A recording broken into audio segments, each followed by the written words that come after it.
Hello, everyone. I'm Sean Buckley, Editor-in-Chief of Lightwave and BTR, and it's my pleasure to welcome you to today's Lightwave and BTR webcast, where we'll discuss optical transceivers in the age of artificial intelligence, AI, impacts, challenges, and opportunities. I'll be serving as your moderator today. Join our webinar to explore how AI is transforming optical transceivers. We'll talk about data center networking and, of course, Nvidia's GPU-driven architectures, unlocking new possibilities in speed, performance, and interconnects for the future of high-performance networking. First, before we get going, I just wanted to thank Legrand Approved Networks for making this webinar possible. Today is our sponsor. And real quick, today's speakers will include two really great experts that I've known for a long time. First up, Frank Yang, of Senior Product Line Manager for Legrand. And then Lawrence Gassman, President of Communications Industry Researches, who's going to talk to us about some of the industry trends from an analyst point of view. But before I hand things off to our speakers, let me quickly review our webcast setup. For those of you who may be joining us for the first time or for the first time in a long time, I'll start with the Ask a Question box you should see near the slide area. I invite you to feel free to use this to ask questions at any time during our event today. To submit a question, just click in that box, type in your question, and hit the send button. We'll address your questions after everybody has finished their presentations. Now, in the event you run into a technical problem during the presentation, you can call for help via the Q&A tool. Just describe your problem, hit the question box, and Milan, who's our webcast technician, will be glad to help you out. Next, if you know someone who might benefit from seeing this webcast, or you just want to revisit the presentation yourself, this event will be available for on demand from our webcast archive for the next several months. We'll send you an email with a link to the archive sometime in the next day or so that you should feel free to forward to your coworkers. And the archive version of the webcast will also be accessible from our webcast archive section of our website, which you can reach via our homepage at www.lightwaveonline.com. If you'd like, you'd be able to download a copy of today's slides via the Event Resources tab you should see on your screens right below the Ask a Question box. Just click the tab to reveal the slide PDF files. Finally, if you'd like the certificate of attendance, we'll be able to provide that to you. That's not a problem. And with that, I'm going to hand it off to a colleague who I'm really excited to work with again, Lawrence Gassman of CIR Research. Lawrence, the floor is yours. Thank you very much, Sean. Thank you. As Sean said, we've been working together for a while, more years than I care to mention. And this is my next slide, which talks about my company. CIR has been around a long time. Watch the rise of optical networking and some of the bad things that happen to it too. My expertise has been not just in being an analyst, although that's what I've been most of my career, but I put together market research companies in a number of different areas, and I think they all exist. There's probably about 5 of them now, not all in telecom. And right now I'm involved with CIR, but also through another company called Inside Quantum Technology, analyzing quantum technology. So that's my role in life, but I've done different things. I don't want to go into too much detail about me. What we're going to see today comes from a fairly new end of 2024 study, and I'll give you some detail about that. And you can find more about us and our studies on our website, which is www.cir-inc.com. So www.cir-inc.com. One of my big takeaways from having been in this industry for so long is that is the hype cycle, I suppose, and how to avoid it. What I've learned is that you get these fantastic hype stories, and they never quite come true. So one little bit of guidance, take this guidance from an old man, is that all the stuff about AI isn't going to work out quite as fantastically as some people are suggesting.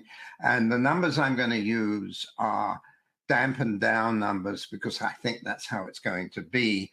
Nevertheless, they're huge numbers, and there's a lot of opportunities there, and there's a lot more in the report.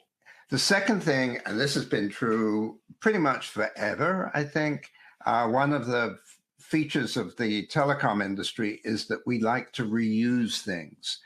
So don't be surprised when the AI networking business has a lot in common with all the networking businesses that went before. So let's get on with it. This is probably the most comprehensive slide. It shows on the bar chart bit of it, the servers, and you see that these dominate the market with electric power and cooling systems. Liquid cooling systems are becoming very important now. I'm not really going to talk about that, but we're talking about transceivers today, which is essentially the same thing as the server market. I mean, they're not the same thing, but one depends on the other. And transceivers are about 60% of the value of servers. But it gives you some idea of what we think we're going to hit in terms of values. And I'll let you read those for yourself. They're actually very conservative. They sure don't look like it, but they are. And if you look at some of the other numbers out there on the web, you'll think that I'm very conservative. The other takeaway I think from this that's important is that we're at a very early stage, and that's shown by the fact that the revenues from AI itself are smaller than the revenues from the infrastructure, and that always happens in a networking technology, and eventually it will. Oh, gosh, okay. My screen switched off. So let's go on to another. How strange. Okay, well, there we go. This is my breakout of the AI business itself. Note they're all in billions, so we're talking about a lot of money here. But again, there's some things that really stand out. The impression you get from looking at some analyses of the AI market is that it's very diverse, and it is, which is why the bars here look like Fraunhofer lines. But it's dominated now and probably into the future. I put LLMs, but they can be small language models as well. In fact, I'll be coming back to that, and virtual assistants. That makes up a huge chunk of what's out there. And then you start looking at the more focused AI stuff for particular industries. And I won't be saying much about AI itself because I think that's outside the scope of what we're talking about. So let's go on to really the networking side of it, which I presume most people were here for. Now, what the lower part of the bars are hyperscale data centers, and then the top are what I'm calling enterprise, but really business data centers. I'm not going to get into consumer stuff now. The hyperscale AI data are companies like Apple and Meta, and well, you know them all. And they're incredibly influential. That's where you want to sell your transceivers and servers and all of that. But you know that they dominate and of course they sell AI software and develop AI software. So they are what it's at. They dominate the standards as well, including the development of networking standards and AI standards. They're very diverse in terms of the infrastructure they're putting in. If you look carefully, you'll find servers that cost literally hundreds of thousands of dollars with amazing numbers of ports. And they're fun to look at, and you can talk about them. But of course, that isn't what servers are really like. They're much smaller items, even in hyperscale data centers. Moving to the top now, these are the enterprise data centers, and it's important not to underestimate these because there really is a lot of them. And I remember going back to my early days in the analyst business, and people tend to forget that there are a lot of these data centers around. Of course, they weren't AI data centers now, but it's the same kind of structure. So there's a real opportunity there going not necessarily to the smallest businesses, but to medium-sized businesses and selling them transceivers. In fact, selling them transceivers over and over again because there's a lot of spares out there. How am I doing on time?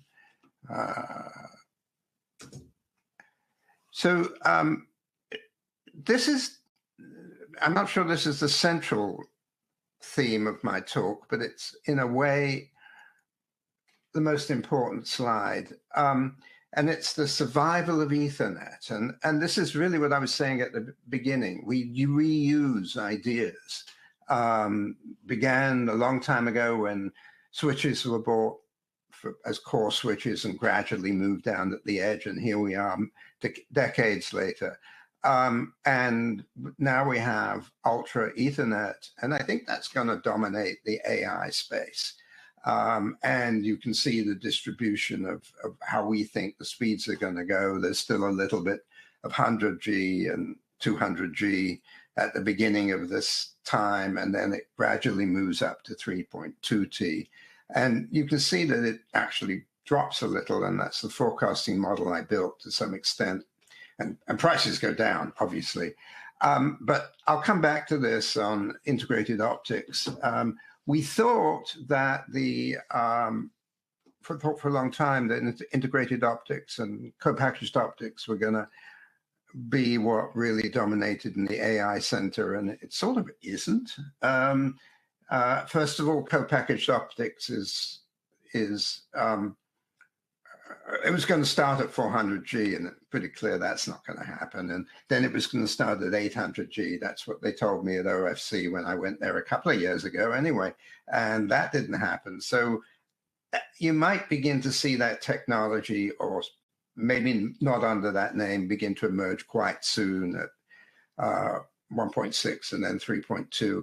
Does obviously have an advantage in terms of thermal issues and it's a bit quirky when it comes to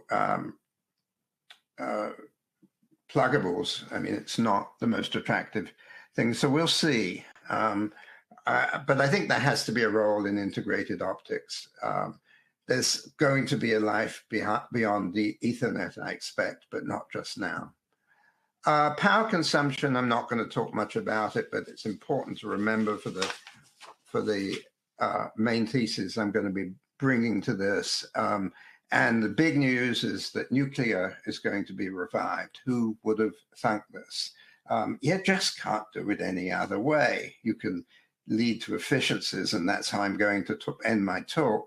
But you can't really do it with wind where there's no wind or too much wind.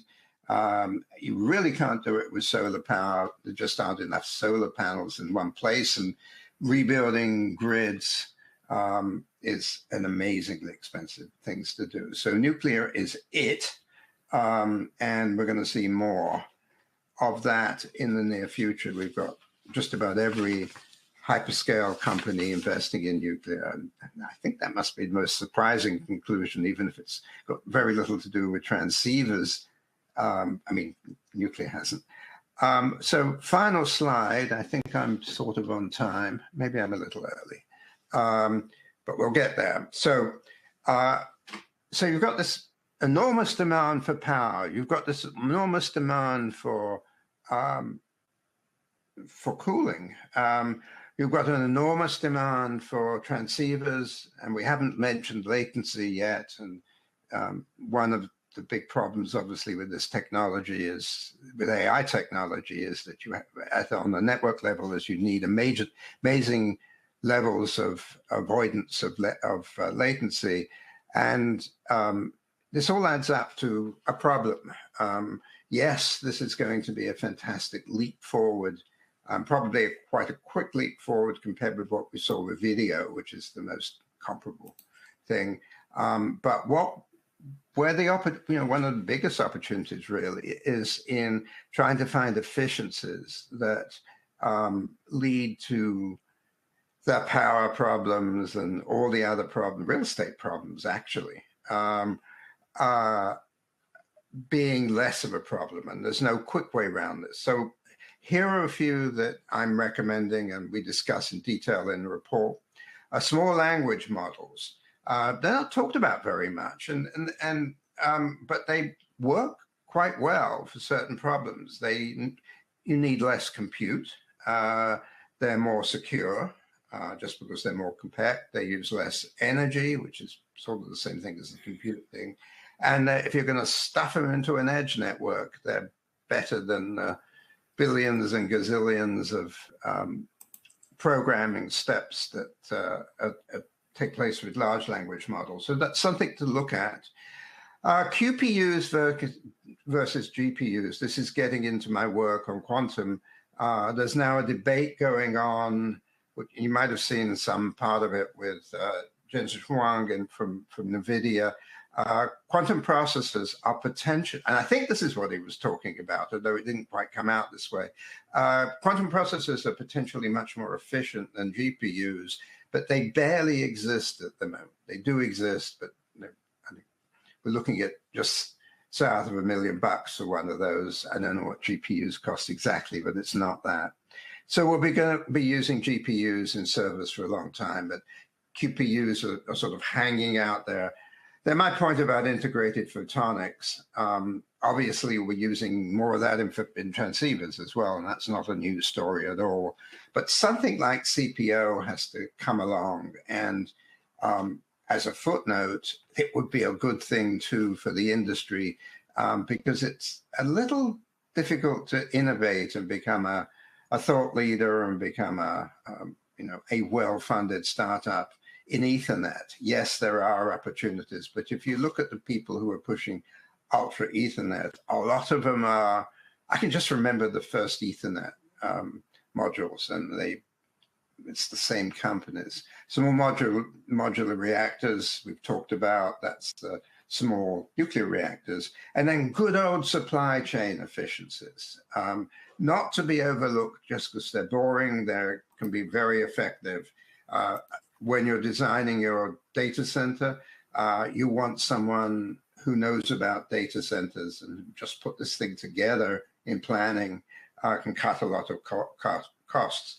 Supply chain management, you need to think about when you need spares, for instance. And just good old facility management. We started with small chain language models, which are completely new things. We ended up with stuff that my dad, who ran two factories, would have understood, and he'd be, I don't know, 110 now, just good old-fashioned stuff. So let me talk a little bit more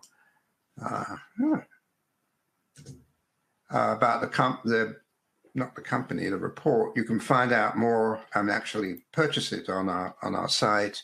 And the prices are up there too. I don't remember what they are, to be honest. The report I'm talking about, and there are other reports up there, is called a network and power requirements for AI data centers, 10-year market forecast and technology forecast, which I hope is fairly clear.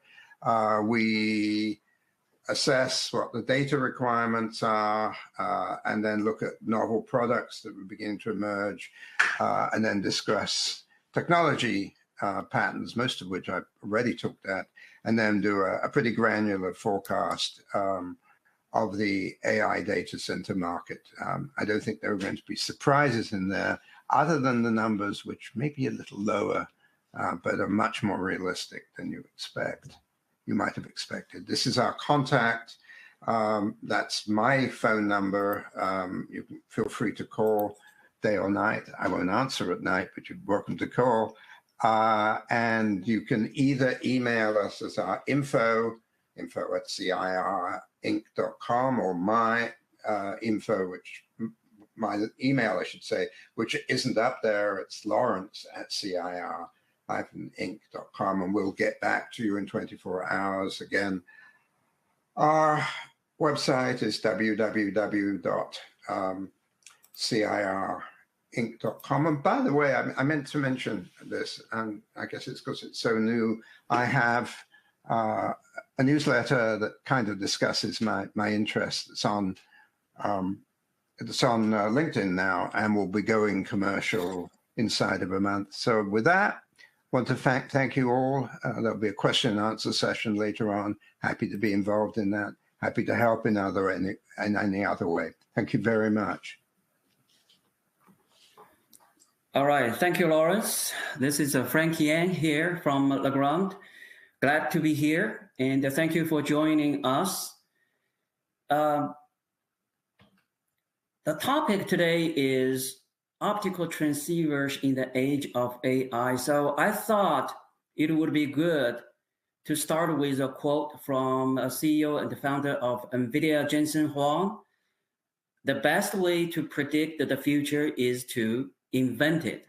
I think certainly Nvidia did it, right? So what I'm going to talk about today around optical transceiver is what are the AI's impact on optical transceivers, market trend, challenges, opportunities, solutions, practice, and some forward-looking. So those all around it. I'm gonna more focus on pluggable optical transceivers. I'm not gonna spend so much time on CPO because where the market is right now is going on right now is a pluggable optical transceiver, and this is my expertise reside on, right? First, market trends. Lawrence discussed some, and here are more information about around the data center and around the optical transceivers itself. The left-hand chart is from light counting. I like this chart because it shows the market segment of cloud data center.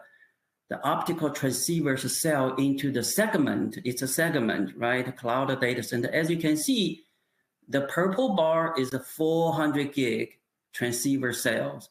The blue bar, which is the majority in 2024, from growth perspective, 2025, expecting in the next few years, are the 800 gig. Today, 800 gig is going to be our one of the focus. The 800 gig deployment has been driven by AI and by hyperscale, right? So, and we heard other news around data center, AI data center.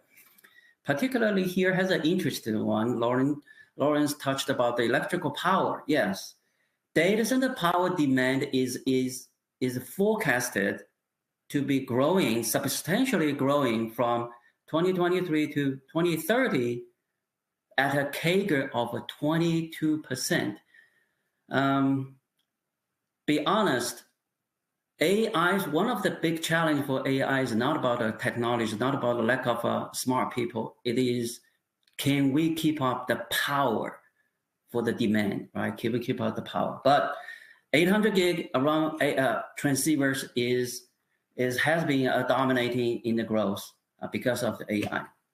Next one, what are the impact on the transceiver by AI? There are many factors. Networking architectures, you see more east-west traffic, cannot ignore data center interconnect, which is DCI, speed certainly from 200 gig, 400 gig, all the way up to 1.2 terabit. Form factor is one thing that everybody who is working in the optical transceiver needs to pay attention. OSFP, starting from 400 gig and now 800 gig, and you see not only OSFP, they have a different heat sink. Pay attention to this heat sink because there are choices for cooling, right? OSFP 800 gig, QSFP DD 800 gig, and OSFP 112 for 400 gig, and the QSFP 112 for 400 gig. Those two 400 gig, there's a relatively new 112 means the SerDes, right? 100 gig, 112 gigabit SerDes side, and talk about they're going to be used by NIC adapters, right? And power consumption, 400 gig roughly right now is less than 10 watts, 9, some of them better. 800 gig less than 16 watts, 400 ZR plus. We're going to spend a lot of time on this as well, 23 watts. Another impact is on the technology. Moving forward, if you take a look at the forward looking, you're going to see 200 gig per lambda, 200 gig SerDes, electrical, optical, both sides. and the networking protocol. 4 protocols now that it can help customers to build up their AI infrastructure. InfiniBand certainly, Ultra Ethernet, Arista has an Etherlink, HPE has a Slingshot, right? So all this converted into one word, the impact, actually 2 words, increased complexity. So you need to know what you are looking for. You need to know what is the right thing for you to implement your desire and ambition.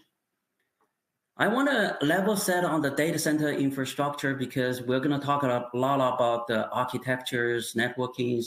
I like this chart shows not only on the white space, leaf spine, everybody sounds familiar with, but it also shows the data center interconnect along with telecoms service providers networking all together in a one shot, right? So very nice. The opportunities, as you can see, not only reside in the data center white space, we're going to talk a lot about the leaf spine, 800 gig, 400 gig, and we have seen the opportunities in data center interconnect. This is what we are going to talk about. What are the good practices? What are the solutions to support your AI ambition from both white space perspective as well as data center interconnect or data center clustering? 400 gig level set, right? So the reason I started with the 400 gig because indeed 800 gigs is to buy 400 gig. It's a twin port. So let's take a look very quickly on this DR 400 gig DR4, right? DR4 for 500 meters, DR4 plus, my terminology, for 2 kilometers, they are single mode, over single mode transceiver can break into 4 by 100 gig. As you can see, in this is gonna require the parallel. You're gonna hear parallel, these words quite a bit today, parallel fiber. And it is split into 4 optical channels. Each channel is 100 gig. Now it is on the, this chart shows a single mode, right? So this allows you to migrate from 100 gig, 500, 400 gig. Eventually, next I'm going to show you how do you do 800 gig.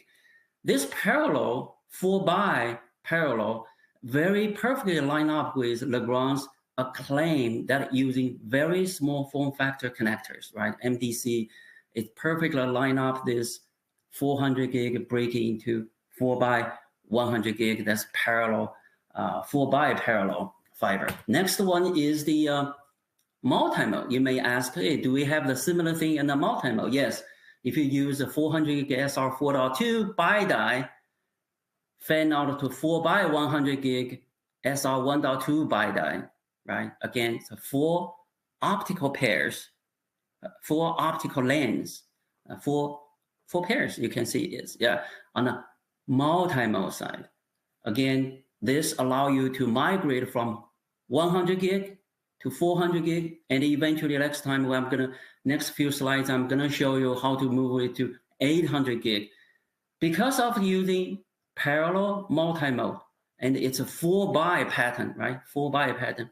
It's perfectly aligned with Legrand's acclaim solution using very small form factors. One of them is MDC to find out those networking infrastructures. So now we talking about AI. Everybody talking about AI. You can hear AI every day. LLM, Krog 3, and you heard recently DeepSeek, and the token. You can talk about Gen AI, AGI. What is if you say, oh, I'm a networking guy, optical transceiver guy, networking guy, what do I really need to know about AI? There is only one thing you need to know. Let's see that, right? AI compute is all about parallel computing, parallel processing or parallel computing. Left-hand side is an opened, uncovered Nvidia H100 GPU node.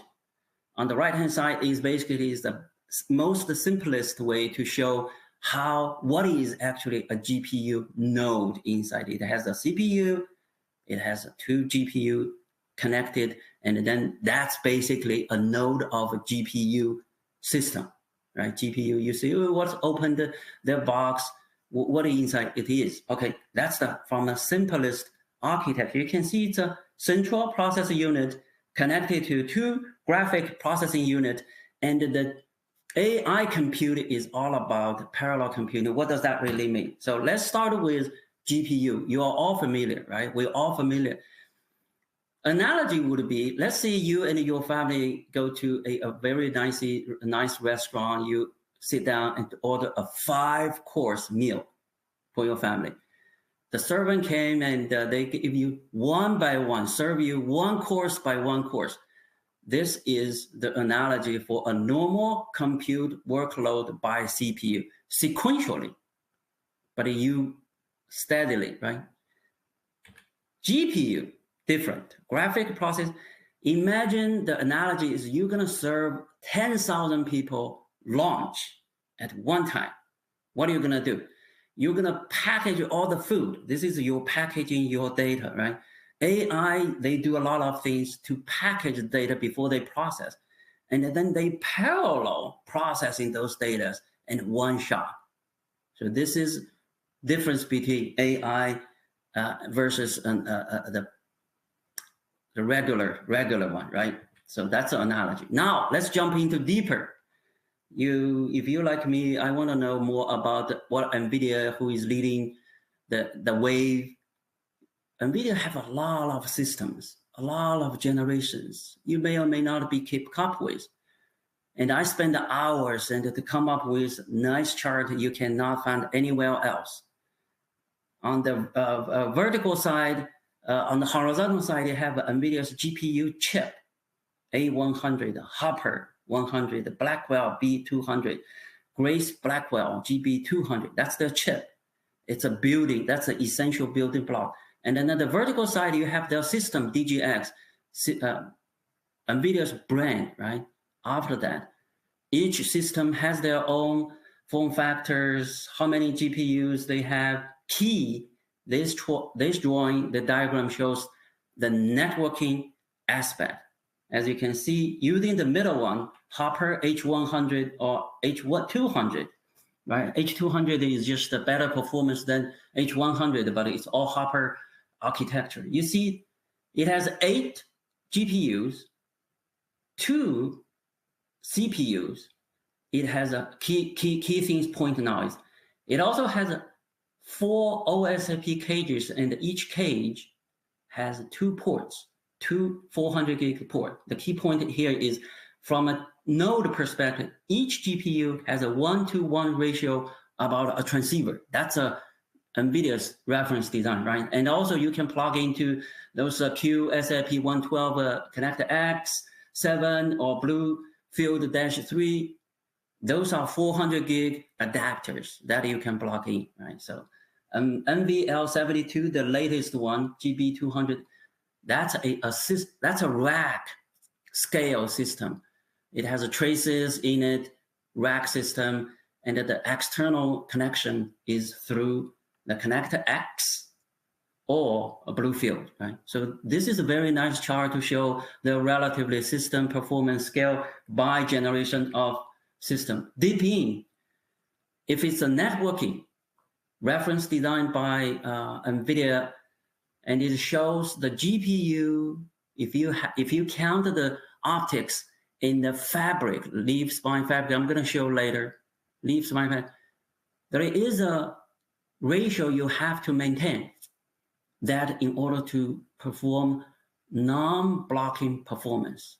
And how do you calculate? As you can see, left-hand side is their elevation, right-hand side is all about GPUs count. It's NVIDIA's work, reference design, and the cable. A lot of cables used, the fiber, copper, fiber cable used.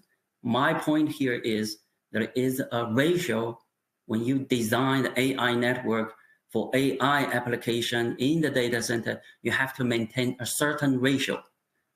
Here is 1-to-2 or even more depending on your design.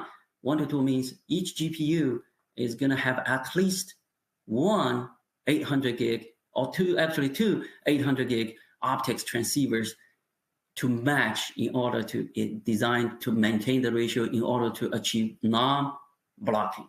Why non-blocking, right? I'm going to show, because non-blocking for AI, they have a work pattern called all-to-all collective traffic pattern. And they measure the job to complete. So those two things require, they have a parallel, again, processing as well as a latency requirement. So here is the back. I'm going to show this H100 DGX H100. Again, this is a server level system. It's not chip, right?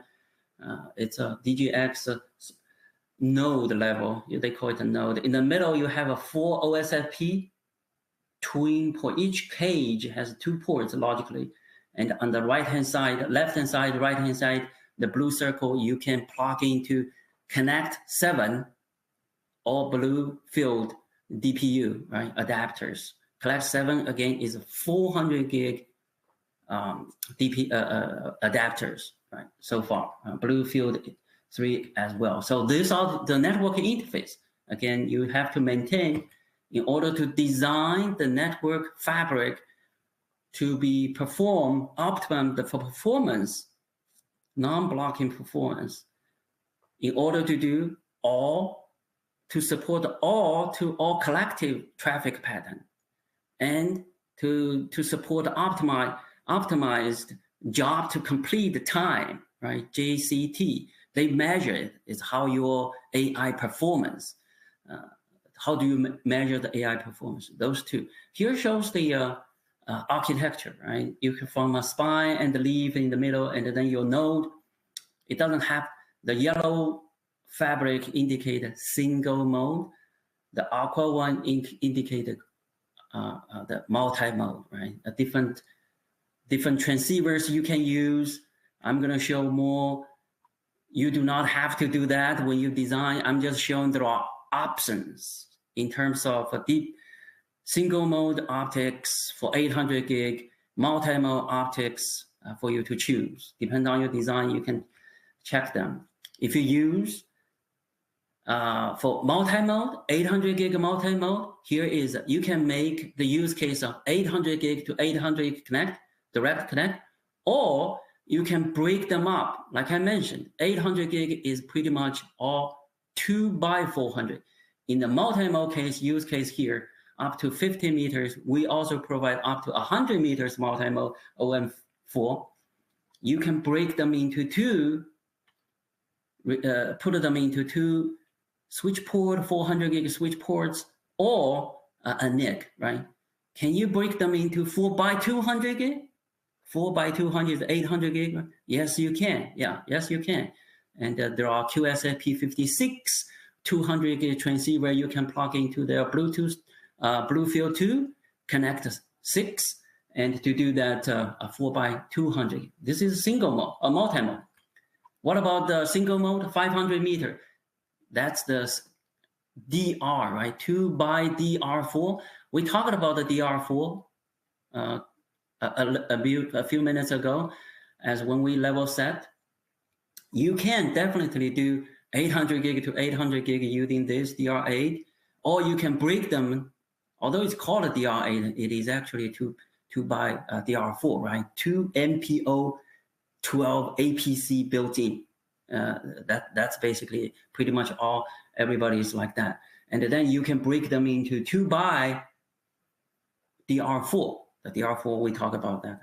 Can you break them into 4 by 200 gig? Yes, you can. Yes, you can.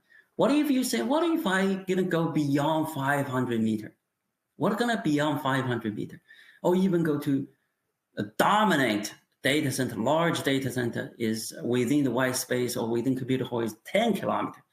Yes, there are 800 gig, 2 by FR4 go up to 2 kilometers, or 800 gig, 2 by LR4, we can go up to 10 kilometers. We, Legrand, provide all of them, right? This is our shipping. We are shipping all those things. For those 2 by FR4, you can do 800 gig to 800 gig. Again, you can break them into 2 by 400 gig. You say, wow, I don't really, for AI networking, I don't think I really need 10 kilometers. You're right. The latency matters so much. Yeah, maybe I want to share 800 gig, those transceiver, their latency is about 100 nanometer to 200 nanometer. Right? It depends on your DSP. DSP chip actually consume the most latency, right? But that's in the range. That's in that range. I don't want to say which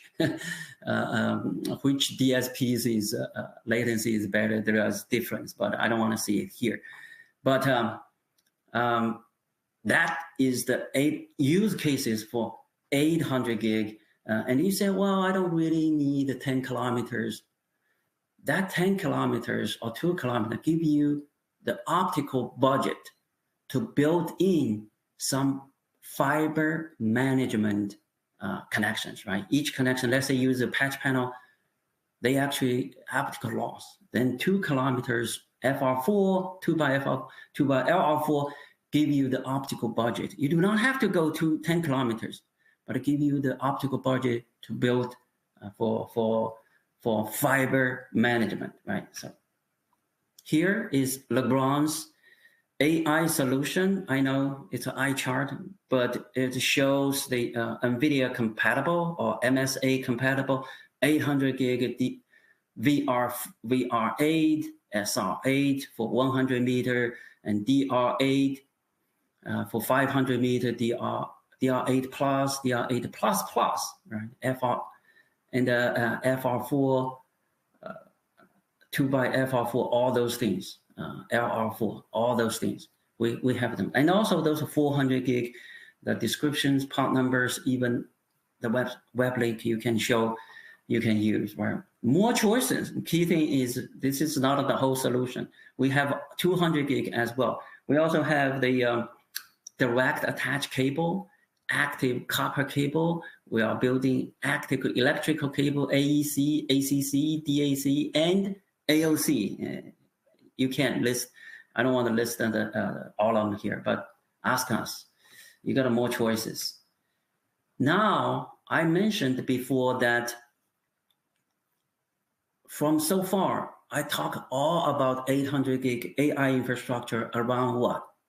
Within the white space, right? All those 800 gig VR8, SR8, DR, they are more within design, networking design, leaf spine, within the computer hall. You say, well,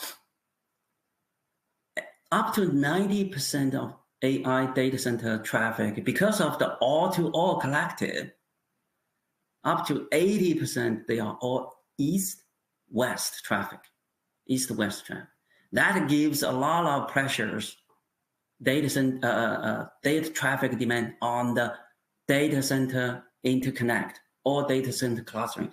That also provide a lot of opportunity in a DCI, right? DCI. And that's how next few slides I'm gonna show DCI. So left-hand side, DCI, a lot of interesting happening in DCI. And there is left-hand chart shows a very bullish forecast in DCI because, not only because the AI is driving the deployment of 800, because of the pattern, networking pattern requirement on data center clustering and the DCI. So you see, it's a very optic, the growing expectation. And also from another market analyst source, Delora says, we see that as well, not only just the market analyst says. It's an ongoing shift, IP over DWDM in metro DCI as well. So this is one of the keywords today. I'm going to say IP over DWDM. I'm going to explain what is IP over DWDM is, and what is and the 400 gig is leading these nuances, giving new life to this IP over DWDM application. This is a technology, it's the application, right? And also the DCI, you may wondering, oh, what is the difference between data center cluster or DCI? Typically, I'm not saying all of them. Typically, they are within 40 kilometers, maybe 60 kilometers. That's why 400ZR or even 100ZR coherent give you the opportunity to use one IP over DWDM, right? So what is IP over DWDM? I'm use 400 gig ZR or ZR plus coherent optics as an example to explain what is IP over DWDM, particularly for DCI or data center clustering use case. In this chart, very interesting. There are two sides, left-hand side, right-hand side. They are connected like the two rainbow kind of like line, only two lines. Those two lines representing your outside plane fiber, two strand, only two strand. Left-hand side, let's say left-hand side is your near end site. Right-hand side is your far end side with 40 kilometers away. And I didn't draw the router on the both sides. Let's say imagine the router and you plug into that 400ZR plus, that's a transceiver. You can use 400ZR, that's a two different standard. I'm going to explain their difference. You plug in the 400ZR plus into your router, which is not showing, and then plug that passive DWDM mux into, let's say, how many colors I have? I have 8 different colors. That means you plug 8 400ZRs into your router, and you connected that mux, and you convert basically at the right hand, far end, you do the same thing. You have 8 400ZRs plug into your router, and you plug into that passive. Within this, you make DWDM over 2 fiber using the mux and demux for that DCI. And traditionally, to do that, you have to use a line system, open line system. You are going to require transponder, mux bonder, something like that, right? You have to worry about pragmatic compensation, dispersion compensation. Now this covers that. That covers that. You do not get rid of. You can get rid of those transponders, expensive, power-hungry thing. Now this is a clean, simplified version. And with this use case, you basically mux and demux 8 400 gig optical channel over just the 2 fibers. So 3.2 terabit over just 2 fibers. There are more choices here, right? And you say, well, is that only point-to-point? No, multi-point to multi-point. Similarly, you can do, now I draw the router here, right? You have a router within a central office, maybe a data center. You can do site, multi-point to multi-point, same architecture. It's just a different layout topology, right? This is for not only good for metro as well as for data center interconnects and the clustering. And I want to say, using the passive wavelength division multiplexing WDM mux and demux, the benefit is profound, right? It gives you the benefit of instant bandwidth capacity multiplication. It grows your bandwidth over existing fiber, leverage current infrastructure, avoid construction costs and time, and not just time, cost, as well as the time of building extra outside plane from one side to the other side, right? Think about, I'll give you here a little bit cost. Directional boring, $6 to $10 per foot, not per kilometer. And when we talk about data center interconnect, we talk about 40 kilometers. And here is per foot, $6. And the fiber installed $5 per foot. Think about the cost, right? And also time, permission. When you dig into the ground, you say, oh, I got to go through a data center interconnect and going through some metro area. Good luck, right? 6 months for permit, just application, maybe 12 months, depends. So And also passive WDM mux and DMUX does not require any additional power. That saves not only time, capex, and opex as well. So that's the using mux and DMUX. And we, Legrand, provide all those, right? Here is a nice chart about Legrand's unified solution, not only using optical transceiver, DWDM tunable transceivers, plus relevant passives together. As you can see, it's lined up with from 15 kilometers all the way to support distance 80 kilometers, and from 10 gig to 800 gig. Of course, for DCI data center class 3, you may want to choose 400 gig ZR plus with the mux and DMUX, right? And you may ask, say, because that gives you the best gigabit, lowest cost per gigabit, right? Lowest cost per gigabit. And you may ask, oh, Frank, what if I want to use a solution? Do you have a solution? Say, I'm not a 400 gig yet.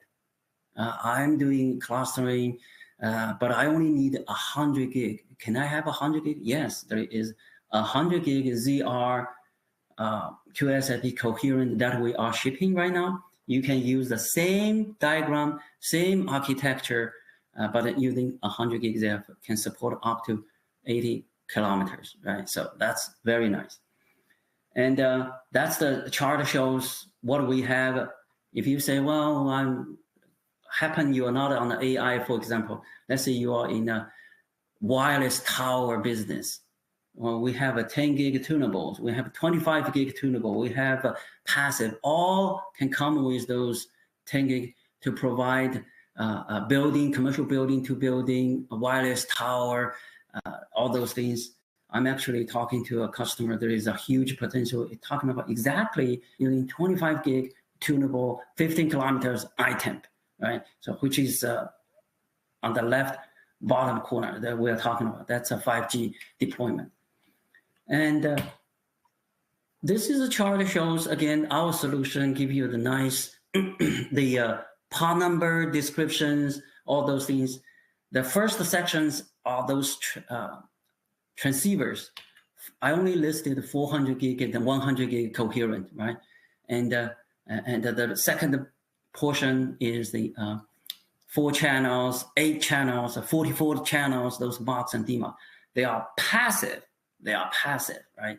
They do not consume, and they are very good for those DCI macro up to 80 kilometers, right? So of course you have to, and we provide the engineering design expertise, and we help you to design and to come up with a solution. What is the right part number? What is the right channel? What is the optical budget that you need to use in order to design your DCI metro wireless tower connection, right? So we have all those things. Now let's talk about some forward-looking. I cannot leave without some forward-looking. This chart shows all the way to vertical 1.6 terabit, and the horizontal side is how many fibers they're gonna use. Upper right corner, you see that 1.6 terabit. I believe again they are gonna use 2 by 800 gig. They will use 200. I believe they're gonna use 200 gig per lambda, 200 gig SerDes technology. So wait for that. And I believe you may hear the first generation is gonna be, the prototype is OSFP XD. I think they are looking for OSFP, the industry is moving for OSFP 224, using 224 gigabit lambda. That's technology, right? So again, this is using parallel fiber. Parallel fiber, I only shows how many fiber, I didn't show the connectors. And the trend is when you have so many fibers gonna use, you wanna choose the best or sometimes the right connectors in order to save your space. What is the right? There is a trend over there is called a very small form factor, VSFF connectors. And the image over there basically shows it's a MDC type VSFF to come up to accommodate all those 5 parallel fibers needs, right, for all the way up to 1.6 terabit, right? So that's basically our Legrand's acclaimed image. What about you say, what about the single mode? Yeah, here is single mode, 2 fiber, 4 fiber, 8 fiber, 16 fiber, all the way to 1.6 terabit. Again, 1.6 terabit, upper right corner, they are using DR8. If you have 224 gigabit per lambda, you're gonna see 8 of them is 1.6 terabit. I believe they're gonna use the, again, repeat again, 2 by 800 gig form factor means using, okay, another MPO or maybe MDC, those things shows. Okay, that shows you the moving forward, those 2 slides, the fiber number of fiber versus data rate is covered the next 10 years. Believe it, they're gonna talk almost cover next 10 years technologies. Right? With this, I'm come to the almost at the end of my presentation. Key takeaway, AI puts a lot of impact on transceiver speed, form factor, and also remember form factor, the heat sink, and the power consumption, and the fiber cabling, parallel fiber, no matter it's a single mode or multi-mode, protocol to support, right? All those increase the complexity. You need expertise to help you to build up your data center to implement your ambition on AI. And the GPU ratio, I mentioned that there is a ratio, depends on your design habit, depends on your AI goal. There is a ratio, the GPU versus opticals, 800 gig optics, 1 to 2, 1 to 4. I even saw 1 to 6, depending on what you design. And don't forget about the data center clustering, data center interconnect, unified solution using passive WDM, MUX and DMUX, along with 400 gig ZR Plus and 100 gig ZR coherent to form that IP over DWDM. Get rid of those transport or transbond or those MUX bonders. Use this simplified, lower cost. My use case shows it saved up 75% of cost comparing to a traditional optical networking solution, right? Using IP over DWDM, save up to 75% of the cost when you compare to traditional optical networking.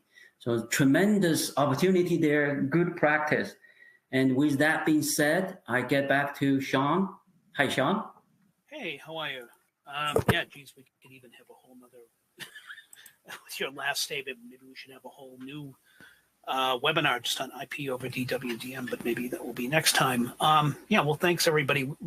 Since we're kind of just about at time, we'll go for a couple more minutes and we'll just get some questions out there, and then what we can't get to, everybody can follow up. But real quick, we'll just start out here.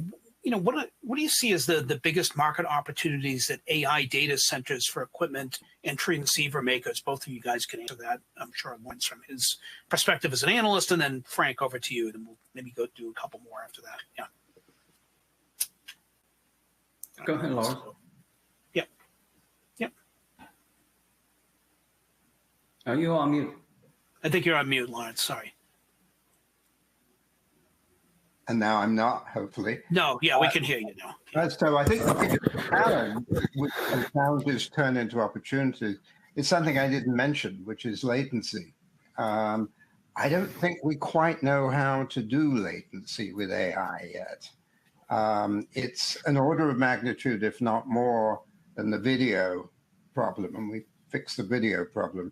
But I think there's some opportunity there for some small entrepreneurial firms to do clever things. At the moment, latency seems to be solved by bandwidth, which is fine, but there's probably cleverer ways, software ways, AI ways of doing it. Right. As I said, we had this webinar about 2 years ago. I would be talking about the next stage after Ethernet. But we seem to have solved that in a very typical telecom kind of fashion. I'll give Frank a chance to answer. Yeah, Frank, so you want to? I think I touched. You want to build your infrastructure. Maybe let's say you even start with 10 gig, 100 gig, and you have an ambition of AI in the future. You want to build your fiber infrastructure ready for the next 25 years, so you do not miss the bus. How do you do that? I mentioned about a 4x parallel fiber because it's harder to upgrade your fiber. You want to use those 4x parallel fiber, whether it's a single mode, multi-mode, doesn't matter, but you want to make sure that line up. Yeah. Okay, I'll do like one or two more questions. There's another one here. How do you see the demand for optical transceivers outside the data center for DCI applications driven by AI over the next 3 to 5 years? I guess look out, like Larry Lawrence says, in the telecom way. But if either of you want to, kind of quickly address that, yeah. I think DCI is very interesting. I mean, it is a fiber opportunity, obviously, and can be solved in a very classical way. But when people say DCI to me now, I also think of the security problem. Right. And that brings me to another part of my life, which is the quantum side. There's a thing called PQ, well, actually it's called QKD, quantum key distribution, which allows almost perfect security on distributing keys. It's become very popular in Europe, and there's a reason why it hasn't in the US, which I won't go into now. But I was talking to one of the leading providers yesterday, and they're beginning to see it in banks now. It's not something that you want to protect your email with. You're talking about $200,000 boxes. But if you're Barclays Bank in Europe, then perhaps you do want. So I think, we've got so much data going on DCIs that, you've got to think. Right. So DCI, I think a key is there is a shift to IP over DWDM. I think if IP over DWDM is not necessarily a brand new technology, right? But 400 gig ZR, ZR plus, 100 gig ZR coherent, they brought new life into this and make it a lot easier to implement. Not necessarily it's easy, but easier to implement the DCI using IP over DWDM, and particularly using the DWDM, MUX and DMUX combined with transceivers, coherent transceiver on both sides, connected them to the MUX and DMUX, and then go to the line. Simpler, not only simpler, easier, lower cost, less time. Yeah. Gotcha. Okay, I think we'll do one more, and then we'll wrap it up. And then again, you guys can follow up after the webinar is over, because there are a lot of really good questions here, and could be another webinar. Anyway, this one is: what is the difference between 800G and 1.6T, and what is the major challenge besides power? I don't know if either of you want to address that. Yeah. I think Frank knows that better than I do. But when he says, "What is the problem apart from power?" Yeah. That's obviously a big issue. Okay. And heat. Thermal issues, obviously. Right. I think the major difference to me is, transceiver has optical interface and the SerDes interface, electrical interface, right? Currently, 800 gig in the market, they are pretty much all use 100 gig per lambda. No matter how you do them, it's 100 gig per lambda. I personally believe 1.6 that has to use 200 gig per lambda to make it make sense. Otherwise, think about if you use 100 per lambda and the 1.6. Oh my God, the fiber connections, the laser array is so complicated. I just cannot imagine. I know prototype they have, but as you think about those you want to stick with the 4 by. I mentioned the parallel, right? So 4 by, 4 by. Right. You want to, you're not trying to do 16 by. Jeez. Yeah.